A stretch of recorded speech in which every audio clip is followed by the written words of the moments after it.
ಹಳ್ಳಿಕಾರ್ ಮಠವು ಕೇವಲ 2 ವರ್ಷಗಳಲ್ಲಿ ಇಷ್ಟರ ಮಟ್ಟಿಗೆ ಬೆಳೆದಿರುವುದು ಸಮುದಾಯದ ಸಂಘಟನೆಯ ಅಭಿವೃದ್ಧಿಯನ್ನು ತೋರುತ್ತದೆ ಎಂದು ತುರುವೇಕೆರೆ ಕ್ಷೇತ್ರದ ಶಾಸಕ ಎಂ.ಟಿ. ಕೃಷ್ಣಪ್ಪ ಅಭಿಪ್ರಾಯಪಟ್ಟರು.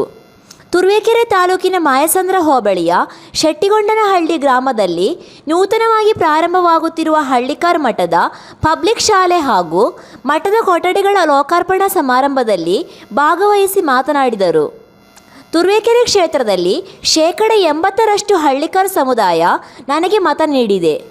ನನ್ನ ಹಾಗೂ ಹಳ್ಳಿಕಾರ್ ಸಮುದಾಯದ ಮುಖಂಡರ ಬಾಂಧವ್ಯ ತುಂಬ ಉತ್ತಮವಾಗಿದ್ದು, ಈ ಬಾರಿ ಚುನಾವಣೆಯಲ್ಲಿ ಸಾಕಷ್ಟು ಸಹಕಾರ ನೀಡಿದರು.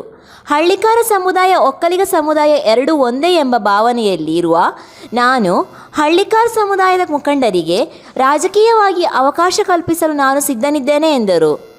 ರಾಜ್ಯದಲ್ಲಿ ಇರುವಂತಹ ಏಕೈಕ ಹಳ್ಳಿಕಾರ ಸಮುದಾಯದ ಮಠಕ್ಕೆ ಮುಖ್ಯಮಂತ್ರಿ ಸಿದ್ದರಾಮಯ್ಯನವರನ್ನು ಭೇಟಿ ಮಾಡಿ ಮಠದ ಅಭಿವೃದ್ಧಿಗೆ 5 ಕೋಟಿ ರುಗಳನ್ನು ಮಂಜೂರು ಮಾಡುವಂತೆ ಒತ್ತಾಯಿಸುತ್ತೇನೆ. ಮಠದ ಸಮಗ್ರ ಅಭಿವೃದ್ಧಿಗೆ ನನ್ನ ಸಹಕಾರ ಇದ್ದೇ ಇರುತ್ತದೆ ಎಂದು ಅಭಿಪ್ರಾಯಿಸಿದರು. ಈ ಬಾರಿ ತುರುವೇಕೆರೆ ವಿಧಾನಸಭಾ ಕ್ಷೇತ್ರದಲ್ಲಿ ನಡೆದ ಚುನಾವಣೆಯಲ್ಲಿ ಯಾವುದೇ ಹಣ ಬೆಂಬಲವಿಲ್ಲದೆ ಕಾರ್ಯಕರ್ತರು ಹಾಗೂ ಮತದಾರರ ಸಹಕಾರದಿಂದ ಚುನಾವಣೆಯನ್ನು ಗೆಲ್ಲಲು ಸಹಕಾರಿಯಾಯಿತು. ಮತದಾರರು, ಕಾರ್ಯಕರ್ತರೇ ನನ್ನ ಗೆಲುವಿಗೆ ಸಹಕಾರಿಯಾದ ದೇವರುಗಳು ಎಂದು ಸಂತಸ ವ್ಯಕ್ತಪಡಿಸಿದ್ದರು.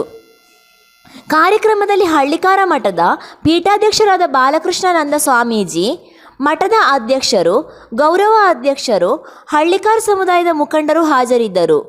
ವರದಿ ಮಂಜುನಾಥ್ ಗುಬ್ಬಿ.